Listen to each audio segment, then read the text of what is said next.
All right, so tonight on the program, like I said, we'll be talking about the PDP issues that we're having.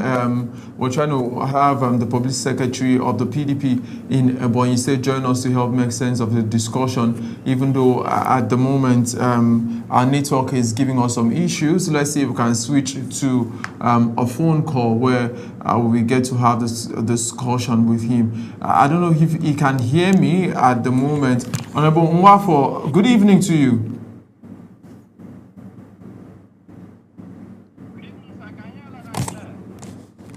All right, okay.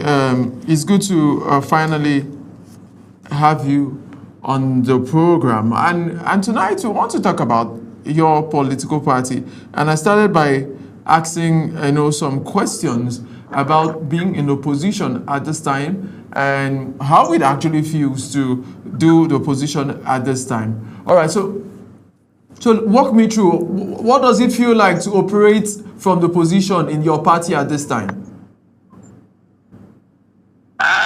Generally, in this country, Nigeria, the opposition is not easy, coupled with the intimidation from the ruling party at the national level. If you can attest, if you can agree with me that the opposition in Nigeria has faced a lot of challenges. If you can recall the litigation we faced and we triumphantly overcome. And I can tell you that the opposition in Nigeria is really a tedious job, especially when the ruling party has been used as a tool to disorganize the opposition in this country. And the action of the ruling party in the All Progressives Congress is nothing to write home about. The opposition is at a crossroads, and I'm optimistic that we will overcome. We will overcome. All right, so tonight we want to talk about the power tussle in your party. And we saw the Ibadan convention and,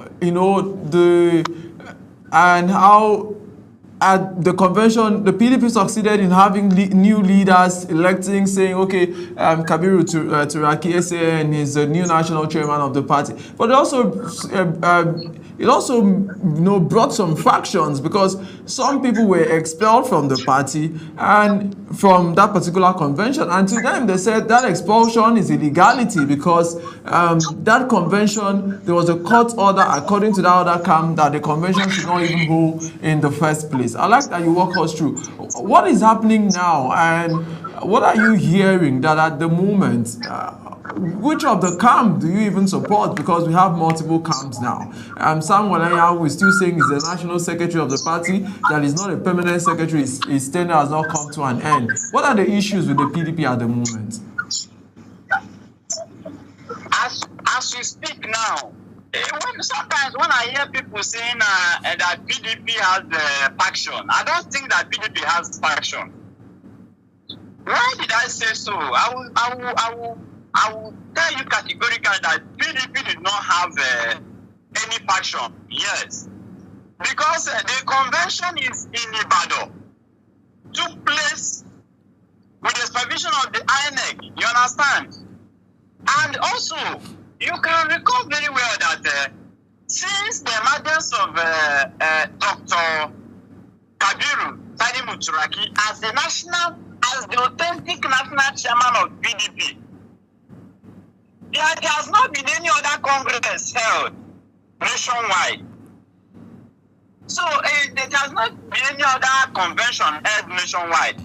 So you can boldly say that PDP has faction if we have a different convention, let's say in a different venue or in a different location, and another leaders emerge from a different convention. But as we speak now, PDP do not have any faction. PDP is one family. You understand? And as far as party politics is concerned, there must be a conflicting interest. But as we speak now, PDP does not have We do not have any faction or any camp. We are a united family and we will forge ahead and defeat the failed APC. Right. So the failed ruling of Progressive Congress. All right. So let's stay on your let's stay with your party now. So you say you don't have factions, but yes, on weekend the minister of the FCT, Sam Mayawa, I'm just mentioning some name. And a lot of other people, Abdurrahman, who claims to be the acting chairman of the PDP, also I talked about the fact that they are the ones in power. In fact, the other day at Wanata Plaza, we saw them come inside and, the way in your secretariat at entrance and, were there before the other camp. So, seeing all of this, what is the hope that you'll be able to resolve all of these issues before the 2027 general elections? Yes, no any political party without any interest. You understand? If a political organization is devoid of interest, it becomes a mere gathering. You understand? I can tell you that what Anyamu and Wike and those you just mentioned are doing are just mere distraction. You understand? But I can tell you that the PDP as the main opposition party in Nigeria is not distracted with what they are doing. You understand? Let me chip into this.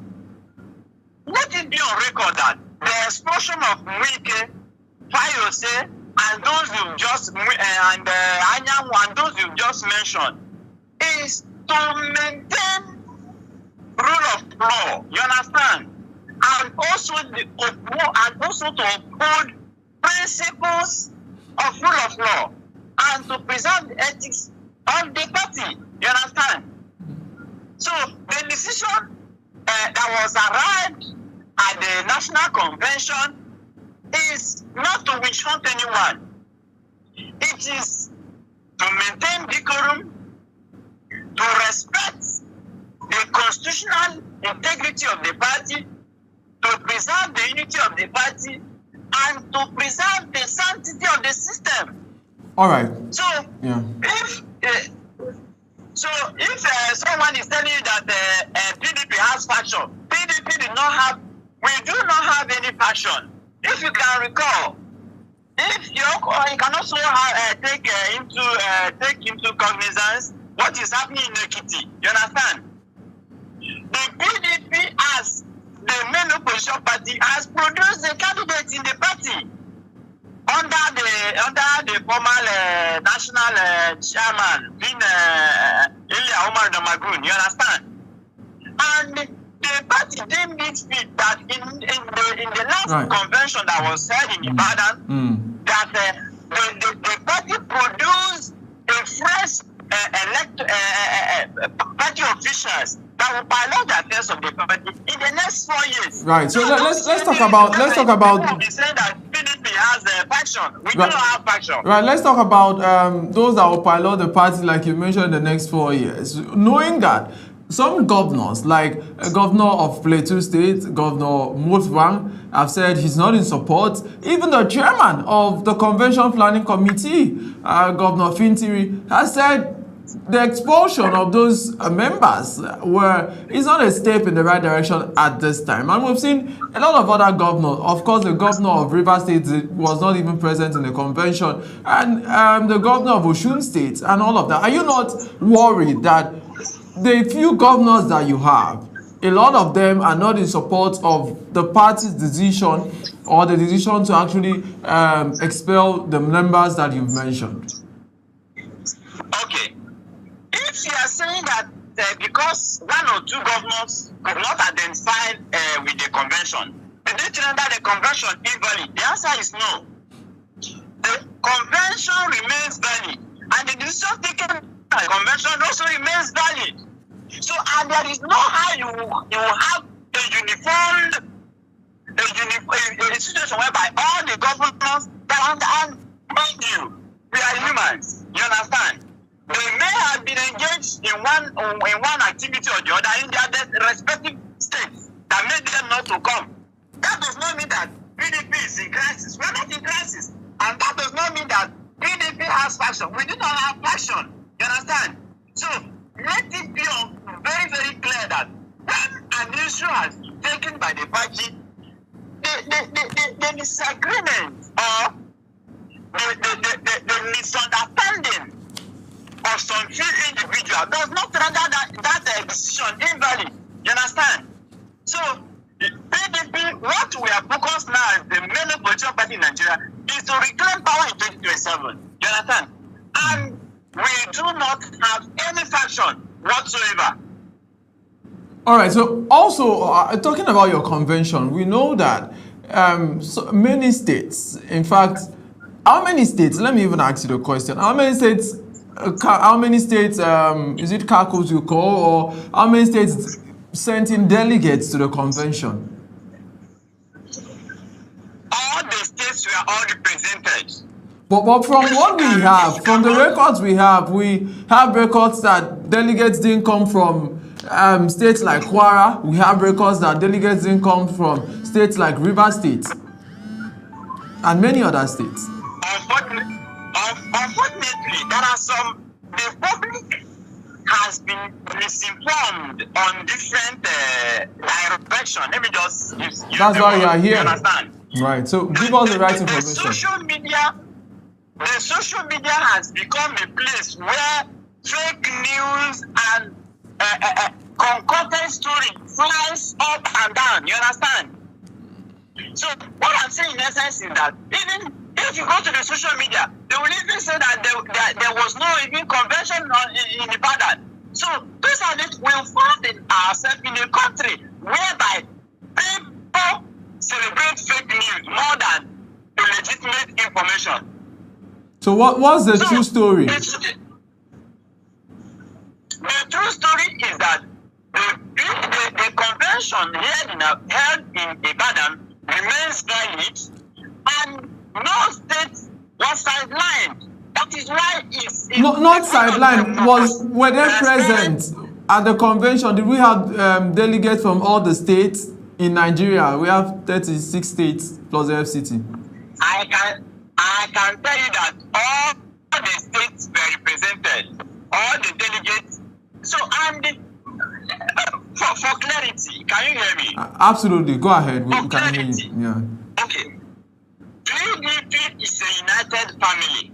We are a family bonded in unity. You understand? And rule of law. You understand? So what happened in Ibadan is not a selective congress, convention by a certain group of people. You understand?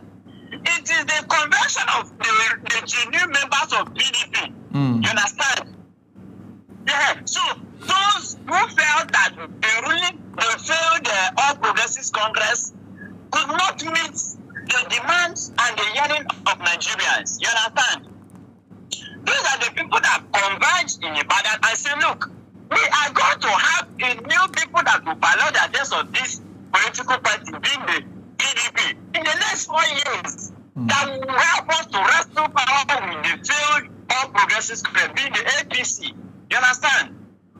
The PDP is united. The PDP is united.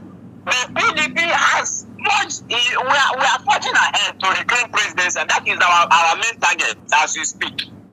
All right. So, and we are not distracted with any activity of some certain individual trying to derail the party. No, we are not distracted. We are focused on when we know what we need. What we need is to offer a purposeful leadership to Nigerians. You understand? Right. So yeah. Not of any political affiliation. Yeah. Thank you so much. We're running out of time. So, but I'd like to ask you the last question, Honorable Nwafo, before we leave. We saw the chairman of the faction. You may say it's not faction, but when you have two opposing people claiming to actually be the right person, so you leave us with little or no choice in the media. We have to pick our words. But the chairman of the side you support, Ambassador Kabiru Tsanimo, who was a former Minister of Special Duties, called on the international international and foreign maybe organization or countries that Nigeria's democracy is under threat. And some persons have said it's not democracy, it's your political party. You should be able to solve your issues, and it's not about calling on international organization or international bodies. What do you think about that? And maybe you saw that particular story. Then on the to end it all, I'll ask you, what is the chance of the PDP ever again in Ebonyi State? So 2 questions. The chairman's call and Ebonyi. Okay. As we speak now, I can tell you that our democracy is at crossroads, and it is in a deep threat. You understand? Our democracy is in a threat. I can agree with the national chairman of our great party, being Dr. Kabiru Muturaki, that our democracy is in threat. You understand? Our democracy is in threat, knowing fully well that if not because of the unwholesome practices of the failed APC, the ruling the opposition in Nigeria, because it would definitely degenerate to other political parties. You understand? Some people are watching PDP from afar, saying that PDP is it would, if they succeed in destroying PDP, they will definitely go to other political parties. So who are those? Who are those destroying PDP? Those destroying PDP are the agents of the APC. But they are PDP members. They are not PDP members. That is why we realized and we expelled them from our party, and they remain expelled. You understand? Thank you. Let me be very, very clear. You understand? That the actions of the ruling APC brought about the one-party system we are about to experience, and the PDP as a party said no, we are not going to be part of Thank you one-party so system. much. Thank you so much, Honorable Nwafo. We have to go now, but it's been great talking to you, and we hope to talk to you sometime later in the future.